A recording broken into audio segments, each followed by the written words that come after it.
Welkom bij Scheldemondig. Mijn naam is Jan Rubbens, presentator. En wij nodigen mensen uit met passie hier in de studio. En vandaag is aangeschoven Soan Lan-i. En ze heeft passie voor cultuur, natuur en kinderen. Soan Lan-i, welkom. Dankjewel, Jan. Ja, nou vertel even in het kort. Je komt uit Amsterdam. Ja. En je bent hier in Zuid-Zanderen gaan wonen, Ja, in de gemeente zeker. Sluis. En ja, wat heeft jou hiertoe gebracht om hier te komen? De liefde. Oké. Ik had een relatie met een hele lieverd. Maar die heb ik jammer genoeg verloren bij een ongeluk. Maar daarna dacht ik wel, ik wil hier voor altijd blijven en zijn. En mooie dingen doen. En de natuur is daar een hele goede inspiratiebron voor geweest. Ja, nou we hebben bij de viering van 200 jaar Zeeuw-Vlaanderen elkaar leren kennen. En 200 jaar Zeeuw-Vlaanderen bestond toen. En dat is een heel mooi boek. En dat is 4 op Zeeuw-Vlaanderen. Dus als je het eventjes zo aan de kijkers laat zien. Voorop de zwemwedstrijd, de viering in beeld. Ja. Maar nu heb ik er een plakketje bij gedaan. Ja, Ja, en sla het maar open dat als je sla ik wilt. open. Ja. Want en dat dan is zien we- het project waar ik jou heb leren kennen als meester Jan. En ik was juffrouw Swan. En we hebben de kinderen uitgedaagd binnen de cultuurmenu's van Zeeuws-Vlaanderen om een verhaal te schrijven over hoe Zeeuws-Vlaanderen er over 200 jaar uit zou zien. Maar daarvoor kwam iemand en die legde uit hoe dat er 200 jaar geleden de wereld Precies, zag, hè? dus wij vertelden eerst in de klas hoe het vroeger was. Met allerlei attributen die we bij ons hadden. En daarna mochten de kinderen zelf fantaseren. En daar kwamen de mooiste verhalen uit. Vertel.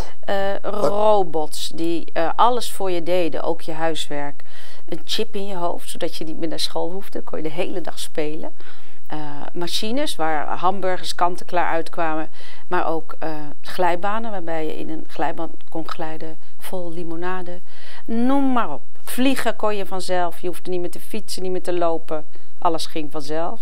Geweldig, hè? Hoe Ja. dat de groep 5 en 6 van alle basisscholen in Zeeuw-Vlaanderen, hoe dat die nog een fantasie hebben eigenlijk. Het was heel erg leuk. En ze zeiden ook dat Zeeuws-Vlaanderen nog zou bestaan. Ze waren niet bang dat we overstroomd zouden zijn of dat iedereen hier dood was. Echt niet. Nee, Nee. het bleef gewoon prachtig hier. Met een positieve gedachte. Heel positief. En toen is het gevierd in het Ledeltheater. Ja. En hoe ging dat in zijn werk? Daar hadden we een presentator uitgenodigd die alles aan elkaar praatte. En alle kinderen die genomineerd waren, die kwamen in groepjes op het podium. En daar kwamen de prijzen naar beneden in de vorm van een ruimteschip. En met mooie belichting erbij. En je hoorde de kinderen joelen. De jury die vertelde steeds een heel klein stukje over wat zo opgevallen was aan de verhalen van die en die klas. En dan vertelden ze een stukje en dan hoorde je de kinderen in de zaal al roepen: oh, dat is ons verhaal, dat is ons verhaal. Dus dat was ontzettend leuk. Ja. En het was echt een heel groot feest. Met alle burgemeesters erbij en de pers. En het was geweldig. Geweldig, hè? Vol Ledeltheater. Een heel leuk project en een vol Ledeltheater. En voor mij de eerste kennismaking met hoe het in Zeeuws-Vlaanderen zou kunnen zijn als ik veel zou kunnen werken met kinderen en scholen. Oké. Dus daarvan kreeg ik heel veel inspiratie. Oké, nou, dit boek is niet echt gesloten, want we gaan verder. Ja. Je hebt een cursus gevolgd, begrijp ik, van gastvrouw van de Zwinstreek. Ja. Vertel. Ik werkte toen bij de theetuin in de Morelleput in Nieuwvliet. Daar bediende ik. En toen zei ik, ja, ik wil ook zo graag nog iets met kinderen doen. Zei ze, nou, we hebben hier een hele grote tuin achter het pand. Daar kun je wel speuren met kinderen als je dat wilt. Doe maar op woensdagmiddag. Dus ik heb een bord geschilderd dat elke woensdagmiddag er instaf was.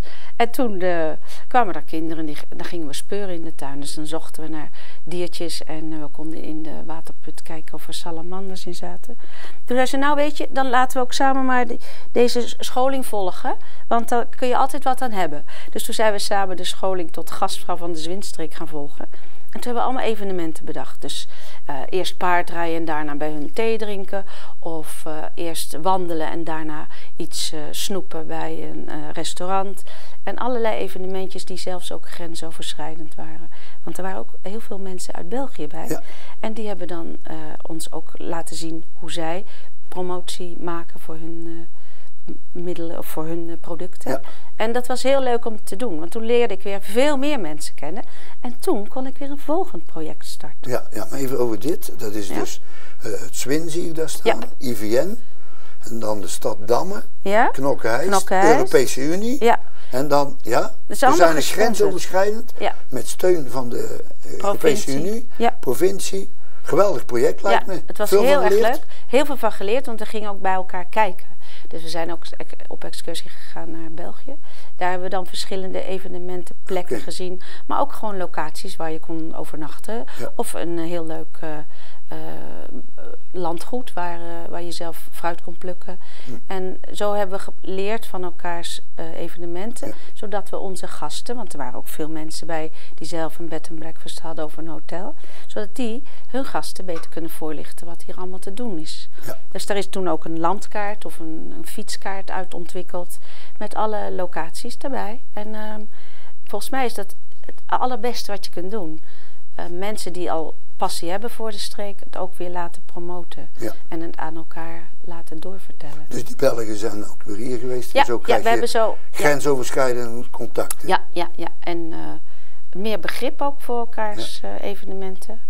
En ook uitwisseling van allerlei ideeën. Van kennis en ideeën, want de hapjes zijn aan beide kanten toch net iets anders. Ja, hè? Ja. En daarom ook heel lekker natuurlijk, hè? Ja. Goed, dat is de gastvrouw van de Zwinstreek, maar we gaan nog verder. Ja. Het is namelijk, ik heb hier iets. Oh ja. Bike Walk. Ik weet het niet precies te vinden, maar wat houdt dit in? Nou, dit boekje, Ontdek, Beleef en Proef West-Zeeuws-Vlaanderen, is sinds vorig jaar in productie genomen. En hierin staan allerlei culinaire evenementjes in Zeeuws-Vlaanderen, maar ook overnachtingsplekken, adresjes. En dat is bedoeld om Zeeuws-Vlaanderen te promoten. Dus het is specifiek Zeeuws-Vlaams. En mijn culinaire wandelingen staan er ook in, die ik heb ontwikkeld met restaurant De Deining. Dat zit bij Goede. En elke tweede zondag van de maand ga ik daar wandelen. En daarna gaan we lunchen bij De Deining. En maken zij een heerlijk buffetje met streekgerechten. Nou, klinkt niet verkeerd. En ik vertel wel wat je onderweg allemaal kunt vinden, hoor. Dat geloof ik wel, hoor. Ja. Maar ze mogen niet allemaal een bakje bramen plukken of... nee, maar zomaar even pitsen. Mag wel even proeven. En een beetje zeewier moeten ze proeven van mij. Dus eigenlijk is dit een sms? Dit is een sms. Speuren met Swan. Nou. In de natuur. Ja. Dus dan vertel je alles over vlinders en over plantjes en over... En over de kustversterking en over... Ook nog? Ja, ook wel. Ook over waterdunen en over de discussies over allerlei kustzaken. Ja, ik schuw niet om ook wat negatieve dingen te vertellen. Negatief hoeft niet altijd te zijn, maar gewoon... Waar de problemen ook kunnen liggen in een streek. Als je het wil promoten, dan moeten er soms ook dingen gebeuren die sommige mensen niet zo fijn vinden. Nee, dat klopt niet. Ja. Maar met deze wandelingen krijg ik ook heel veel mensen uit de streek mee. Ja. Die wel eens een keertje willen horen wat er allemaal te vinden is. Maar je hebt waarschijnlijk vaste dagen dat je het doet? Ja. Maar kunnen ze ook buiten die dagen, kunnen ze je boeken? Ja hoor, ja. Als er zijn familie zegt, we willen wel eens een leuk uitje. Ja. Dan kunnen ze mij bellen. En dan zoeken we een datum waarop dat kan. Nou. Want ik heb genoeg ruimte om flexibel te zijn. En, maar goed. Ja, dus ik heb al heel veel groepen gehad, hoor. Van verpleegsters tot mensen uit een familie uit Brabant, familie uit Groningen. Ja, want die komen je dan logeren in zo'n huisje. Ja, en denken, we gaan eens een evenementje doen. Dan gaan ze met mij mee. Prima, dus, Speuren met Swan. Speuren met Swan. Ja, en dan heb ik hier nog iets. Ja, want ik heb het allemaal wel gevolgd, hoor. Ja, ik hoor het. De evenementenkalender over Belfortsluis. Vertel. Ja. De stichting Johan Hendrik van Dalen, die is gevestigd in Sluis. Ja, en die doet geen culinaire, wat zeg ik nou? Cultuur evenementjes. En wat al heel lang gebeurt zijn de zondagconcerten. De derde zondag van de maand. In Belfort in Sluis? In het Belfort in Sluis. Ja. En de andere poot is exposities in de kelder. Ja. En de derde poot is literair aanbod. Dus hoe pak je dat aan? Nou, dan schrijf je allemaal uitgevers aan. Dan zeg je, heeft u niet iemand in uw fonds die een tijdje in retraite moet omdat hij aan een nieuwe roman moet werken of aan een nieuwe gedichtenbundel? Wij hebben nog een huis en daar mogen zij gratis verblijven. Ze moeten wel een lezing doen of gastlessen geven op scholen. Maar dat mag. En dan zijn er altijd uitgevers die zeggen, oh ja, we hebben nog wel een paar schrijvers die hebben echt nodig, een paar weken afzondering nodig. En dan leg ik de contacten en dan mogen ze hier komen. En terwijl ze hier zijn en schrijven, is er ook altijd tijd om kennis te nemen van de streek. Want dat vinden wij ook belangrijk, dat ze weten in welk gebied ze zitten. Zo dat snijvlak tussen België en Nederland, het Zwin, de natuur. Maar, noemen ze een paar schrijvers? Een paar schrijvers die geweest zijn Elfie Tromp. Dat is een vrouw uit Rotterdam. Die heeft net haar poëziebundel gepromoot afgelopen zondag. We hebben gehad Franka Treur, dat was een van de eerste. Ja. Die werkte toen aan haar roman. Pem van der Veen hebben we gehad. Die heeft net een boek uitgegeven, Wonderjaren. Over alle uitvindsels in de jaren 80 en 90. Van Walkmans tot pick-ups en de eerste Commodore 64 computer en zo. Ja. Dus ja, het is heel divers. Het zijn dichters, het zijn schrijvers. Het zijn mensen die columns doen of blogs bijhouden. Maar lezingen worden ook gehouden. Lezingen we Tom doen. Lanois hebben gelezen? Ja, 2 lezingen per jaar komt er een echte iemand die echt bekend is. Want al die beginnende schrijvers, die kennen de mensen vaak nog niet. Dus dan komt er nooit zoveel publiek. Maar met die grote schrijvers krijgen we de zaal wel vol. Dus Giet op de Beek is geweest. En Tom Lanois afgelopen woensdag. Ja. En zo iemand is ook acteur. Dus die maakt er een ontzettend evenement van. En iedereen geniet daarvan. Ja. En we verkopen dan ook. Er worden ook boeken verkocht. Dan, ja, maar eigenlijk van je hobby heb je werk gemaakt. Dat is eigenlijk wel... en wat voor werk doe je nog? Ja, ik bezorg ook nog wat post in Sluis. En dat is... zo ben ik altijd op de straat. Hè. Dus iedereen kent jou nou? Mensen kennen mij en ik ken mensen. En je kent de weg nou? Ik ken de weg in Sluis, van A tot Z. Ik weet ook de tussendoortjes. Okay. Ik weet ook wie er soms wat rare post krijgt. Ja. Wie welk abonnementje heeft. Maar ik heb een beroepsgeheim. Hè, dus nee, maar daar gaan we het verder niet over. Wordt niemand. Nee, maar het is heel leuk om dat soort werk en dit soort promotiewerk te combineren. Ja, maar in jouw hobby en ook in je werk kom je natuurlijk heel de diversiteit tegen van... Zeeuws-Vlaanderen. En ook de mensen. En ook de mensen. En ook heel veel buitenlandse mensen natuurlijk. Dus ik word vaak aangesproken, want ik ben de postbode, dus ik weet alles. Waar ze geld kunnen pinnen. En dan in het Frans, in het Spaans, in het Duits. Die taal spreek je ik probeer dat ook allemaal dan in die taal te beantwoorden. En dan zie je die mensen echt kijken van, wat is dit voor een postbode? Ja. En zij zingt ook nog de hele dag. Hoe is dat mogelijk? Dus eigenlijk ben je gewoon een wandelende ambassadeur. Eigenlijk wel. Van de gemeente Sluis. Ja. En nou, geweldig. Ja. En dat houdt je heel jong. Vitaal, hoor. En ook hier. Want je moet veel onthouden natuurlijk. Ik moet veel onthouden. Heb jij nog een droom dat je zegt van, goh, dat zou ik wel willen doen in de naaste toekomst? Cultuurmenu's misschien ook?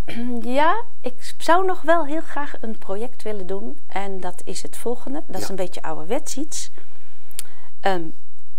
Er is een dicté geweest dit jaar, voor het eerst.